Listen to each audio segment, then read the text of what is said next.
రాష్ట్రంలో ఆలయాల అభివృద్ధికి ప్రభుత్వం కృషి చేస్తుందని దేవాదాయ శాఖ మంత్రి ఇంద్రకరణ్ రెడ్డి అన్నారు. నిర్మల్ రూరల్ మండలంలోని చిట్యాల గ్రామంలో 26 లక్షలతో శ్రీ వెంకటేశ్వర స్వామి ఆలయ ప్రహరీ గోడ నిర్మాణ పనులకు మంత్రి భూమి పూజ చేశారు.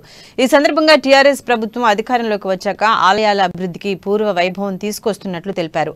నిర్మల్ నియోజకవర్గంలో వందలాది ఆలయాలను అభివృద్ధి చేశామన్నారు. అనంతరం గ్రామంలో సీసీ రోడ్ల నిర్మాణానికి, డబుల్ బెడ్రూమ్ ఇళ్ల నిర్మాణానికి మంత్రి శంకుస్థాపన చేశారు. ఈ కార్యక్రమంలో ZP chairman Vijayalakshmi, MPP Rameshwar Reddy, sarpanch Ramesh Reddy తదితరులు ఉన్నారు.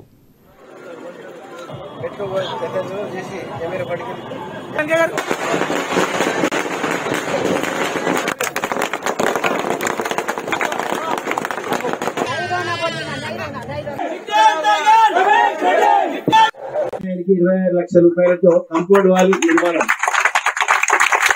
దాని తర్వాత ఆ గుడికి తిరుగుల సాలిహారం అని వస్తుంది, చూడడానికి పైన అందంగా కనబడుతుంది. దాని తర్వాత పెద్ద మనిషి విడిసి మాకు వాగులోకి దిగేటప్పుడు మెట్లు కావాలా, అద్దెలు పెట్టాలా అని చెప్తే దానికి కూడా మెట్లకు కూడా డబ్బులు మంజూరు చేస్తున్నారు. నిజానికి ₹2 కోట్ల ఇంటికి పేపర్ రాస్తే అందరు చిట్యాలకు వస్తారు. కానీ చిట్యాలు 2 కోట్లు ఇచ్చిన మరి మాకు ఏమైనా అడిగితే మరి మాకు కూడా కష్టమవుతుంది. రమేష్ రెడ్డి బాగా హుషారు కాబట్టి ₹2 కోట్ల ₹25 లక్షలు ఎక్స్ కొబ్బరికాయ కొట్ట ఎందుకు మరి మళ్ళీ